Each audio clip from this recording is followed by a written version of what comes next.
Hi friends, ഞാൻ ഇന്ന് വന്നിട്ടുള്ളത് വെജ് മാത്രം കഴിക്കുന്നവർക്ക് കഴിക്കാൻ പറ്റുന്ന നല്ലൊരു രുചികരമായിട്ടുള്ള ഫ്രൈഡ് റൈസിൻ്റെ റെസിപ്പിയുമായിട്ടാണ്.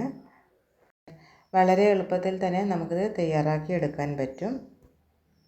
വളരെ കുറച്ച് ചേരുവകൾ മാത്രം ചേർത്ത് തയ്യാറാക്കി എടുക്കുന്ന ഈ ഫ്രൈഡ് റൈസ് നമുക്കിതെങ്ങനെ പെട്ടെന്ന് തന്നെ തയ്യാറാക്കി എടുക്കുന്നെന്ന് കാണാം. 1 കപ്പ് അളവിൽ ബസ്മതി റൈസ് ഒരു പാത്രത്തിലേക്ക് ഇട്ട് കൊടുക്കുകയാണ്. ബസ്മതി റൈസ് പാത്രത്തിലേക്ക് ഇട്ട് കൊടുത്തതിന് ശേഷം നമുക്കിത് നന്നായിട്ട് തന്നെ ഒരു 3-4 പ്രാവശ്യമെങ്കിലും കഴുകിയെടുക്കണം. കഴുകിയെടുത്തതിന് ശേഷം വെള്ളം തോർന്ന് വരാൻ വേണ്ടി ഒരു അരിപ്പയിലേക്ക് ഇട്ട് വെച്ചിട്ടുണ്ട്. ഇനി നമുക്ക് അരി വേവിച്ചെടുക്കണം. അതിനു വേണ്ടി ഒരു പാത്രം അടുപ്പിൽ വെച്ചിട്ടുണ്ട്. ഇതിലേക്ക് 1.5 ടീസ്പൂൺ അളവിൽ സൺഫ്ലവർ ഓയിൽ ഒഴിച്ച് കൊടുത്തിട്ടുണ്ട്. ഒരു 4 ഏലക്കായ അതിലേക്ക് ഇട്ട് കൊടുത്തു. അതിനുശേഷം ഒരു പീസ് പട്ട ചേർത്ത് കൊടുത്തിട്ടുണ്ട്. ഇനി നമുക്കിതിലേക്ക് ഗ്രാമ്പു ചേർത്ത് കൊടുക്കണം. ഒരു 3 ഗ്രാമ്പു ചേർത്ത് കൊടുത്തിട്ടുണ്ട്. ഗ്രാമ്പുവും പട്ടയും ഏലക്കായും ഒന്ന് ചൂടായി വരുന്ന സമയത്ത് നമുക്കിതിലേക്ക് വെള്ളം ഒഴിച്ച് കൊടുക്കാം. അരി വേവിച്ചെടുക്കാൻ വേണ്ടി വെള്ളം ഒഴിച്ച് കൊടുത്തു. ഇനി നമുക്ക് ഇതിലേക്ക് 1/2 ടീസ്പൂൺ അളവിൽ ഉപ്പ് ചേർത്ത് കൊടുക്കുന്നുണ്ട്. അതിനുശേഷം ഒരു ചെറുനാരങ്ങയുടെ പകുതി ജ്യൂസ് ഇതിലേക്ക് ഒഴിച്ച് കൊടുക്കാം. നമ്മളിതിൽ ഒഴിച്ചിരിക്കുന്ന വെള്ളം തിളച്ച് വരാറാവുന്ന സമയത്ത് നമുക്കിതിലേക്ക് ഊറ്റി വെച്ചിരിക്കുന്ന അരി ഇട്ട് കൊടുക്കാം. ഇനി നമുക്കിതൊന്ന് ഇളക്കി കൊടുക്കാം. ഇളക്കി കൊടുത്തതിന് ശേഷം നമുക്കിതിലേക്ക് ഒരു കറുവപ്പട്ടയുടെ ഇല നന്നായിട്ട് കഴുകിയതിന് ശേഷം ഇതിലേക്ക് ചേർത്ത് കൊടുക്കുന്നുണ്ട്. ആദ്യം നമ്മൾ ഫുൾ ഫ്ലെയിമിൽ വെച്ചിട്ട് അരി വേവിക്കണം. അതിനുശേഷം തീ ലോ ഫ്ലെയിമിലേക്ക് മാറ്റി വെച്ചതിന് ശേഷം നമുക്കിത് ഇടയ്ക്ക് തുറന്ന് നോക്കി വെന്തിട്ടുണ്ടോ എന്ന് നോക്കാവുന്നതാണ്. ചോറ് ഒരു 3/4 ഭാഗം വേവ് ആയിട്ടുണ്ട്. ഇനി നമുക്കിതിൽ നിന്ന് കറുവപ്പട്ടയുടെ ഇലയും പട്ടയും ഏലക്കായും എല്ലാം എടുത്ത് മാറ്റാം. അതിനുശേഷം നമുക്കിത് കോരിയിട്ട് വേറൊരു പാത്രത്തിലേക്ക് വെള്ളം തുറന്നു പോകാൻ വേണ്ടി മാറ്റി വെക്കണം.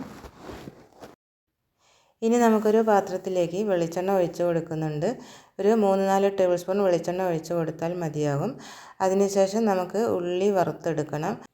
മീഡിയം സൈസിലുള്ള ഒരു ഉള്ളി ചെറുതായി അരിഞ്ഞതിന് ശേഷം ഇതിലേക്ക് ഇട്ട് കൊടുക്കുകയാണ്. നന്നായിട്ട് നമുക്കിതൊന്ന് ഫ്രൈ ചെയ്തെടുക്കണം. നന്നായിട്ട് തന്നെ ഫ്രൈ ആയിട്ട് കിട്ടിയിട്ടുണ്ട്. ഇനി നമുക്ക് ഇത് കോരി മാറ്റാവുന്നതാണ്. ഇനി നമുക്ക് ഈ എണ്ണയിലേക്ക് തന്നെ അണ്ടിപ്പരിപ്പും മുന്തിരിയും വറുത്തെടുക്കണം. ആദ്യം അണ്ടിപ്പരിപ്പ് ഇട്ട് കൊടുക്കാം. അതിനുശേഷം മുന്തിരിയും ഇട്ട് കൊടുക്കാം. 10-12 അണ്ടിപ്പരിപ്പ് ഇട്ട് കൊടുത്തിട്ടുണ്ട്. അതേ അളവിൽ തന്നെ ഉണക്കമുന്തിരിയും ചേർത്ത് കൊടുത്തു. നമുക്ക് ഫ്രൈ ചെയ്തെടുക്കാം. അണ്ടിപ്പരിപ്പിൻ്റെയും മുന്തിരിയുടെയും കളറൊന്ന് മാറി വരുന്ന സമയത്ത് നമുക്കിത് കോരി മാറ്റാം. ഇനി നമുക്ക് ബാക്കിയുള്ള ഈ എണ്ണയിലേക്ക് തന്നെ 1 ഇഞ്ച് നീളമുള്ള ഇഞ്ചി നന്നായിട്ട് ചതച്ചതിന് ശേഷം ചേർത്ത് കൊടുത്തു. അതിനുശേഷം വെളുത്തുള്ളി അല്ലി ഒരു 5 എണ്ണം ചതച്ചതിന് ശേഷം ചേർത്ത് കൊടുത്തു. നന്നായിട്ട് തന്നെ നമുക്കിത് മൂത്ത് വരുന്നത് വരെ ഒന്ന് ഇളക്കി കൊടുക്കാം. ബീൻസ് അരിഞ്ഞത് ചേർത്ത് കൊടുക്കാം. ബീൻസ് ചെറുതായി അരിഞ്ഞതിന് ശേഷമാണ് ചേർത്ത് കൊടുത്തിരിക്കുന്നത്. പച്ചമുളക് ഒരു 3 എണ്ണം ചെറുതായി അരിഞ്ഞത് ചേർത്ത് കൊടുത്തിട്ടുണ്ട്.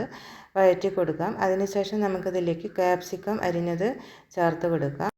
മഞ്ഞയും ചുവപ്പുമായിട്ടുള്ള ക്യാപ്സിക്കം അരിഞ്ഞെടുത്തതിന് ശേഷം ഇതിലേക്ക് ചേർത്ത് കൊടുത്തു. പച്ച കളറിലുള്ള ക്യാപ്സിക്കവും ഇതിലേക്ക് അരിഞ്ഞതിന് ശേഷം ചേർത്ത് കൊടുത്തു. നന്നായിട്ട് തന്നെ നമുക്കിതൊന്ന് ഇളക്കി കൊടുക്കാം. ഒന്ന് വാടി വരണം. അതുവരെ നമുക്കിത് വഴറ്റി കൊടുക്കാം. ഇനി നമുക്കിതിലേക്ക് 1 ടീസ്പൂൺ അളവിൽ ഉപ്പ് ചേർത്ത് കൊടുക്കുന്നുണ്ട്. ഒരു പകുതി ചെറുനാരങ്ങയുടെ ജ്യൂസ് ഇതിലേക്ക് ഒഴിച്ച് കൊടുക്കുകയാണ്. അതിനുശേഷം ഒന്ന് വഴറ്റി കൊടുക്കാം. ഇനി നമുക്ക് നല്ലതുപോലെ വഴന്നിട്ടുള്ള ഈ ക്യാപ്സിക്കം മിക്സ് പകുതി ഭാഗം എടുത്ത് മാറ്റാം. അതിനുശേഷം നമുക്ക് വേവിച്ച് വെച്ചിരുന്ന ചോറിൻ്റെ പകുതി ഭാഗം ഇതിലേക്ക് ഇട്ട് കൊടുക്കുകയാണ്. നിരത്തി വെച്ചതിന് ശേഷം നമുക്ക് ഇതിൻ്റെ മുകളിലായിട്ട് നേരത്തെ എടുത്ത് വെച്ചിരുന്ന ക്യാപ്സിക്കം മിക്സ് ഇതിൻ്റെ മുകളിലായിട്ട് ഇട്ട് കൊടുക്കാം. അതിനുശേഷം നേരത്തെ വറുത്ത് വെച്ചിരുന്ന ഉള്ളി ഇതിൻ്റെ മുകളിലായിട്ട് ഇട്ട് കൊടുക്കാം. അണ്ടിപ്പരിപ്പും മുന്തിരിയും ചേർത്ത് കൊടുക്കാം. ഇനി ബാക്കിയുള്ള ചോറും കൂടി ഇതിൻ്റെ മുകളിലായിട്ട് ഇട്ട് കൊടുത്തതിന് ശേഷം നേരത്തെ ചേർത്ത് കൊടുത്ത ഉള്ളിയുടെ ബാക്കി കൂടി ഇതിലേക്ക് ചേർത്ത് കൊടുത്തിട്ടുണ്ട്. കുറച്ച് മല്ലിയില അരിഞ്ഞതിന് ശേഷം ചേർത്ത് കൊടുത്തു. അതിനുശേഷം നമുക്കിത് ദം ചെയ്തെടുക്കാൻ വേണ്ടി ഒരു 10 മിനിറ്റ് സമയം അടച്ച് വെക്കാം. തീ ലോ ഫ്ലെയിമിൽ വെച്ചിട്ട് അടച്ച് വെച്ചാൽ മതി. അതിനുശേഷം തുറന്ന് നോക്കിയതാണ്. ഇനി നമുക്കിത് ഇളക്കി കൊടുക്കാം. നന്നായിട്ടൊന്ന് മിക്സാക്കിയതിന് ശേഷം നമുക്കിത് സെർവിങ് പ്ലേറ്റിലേക്ക് കോരി വെക്കാവുന്നതാണ്.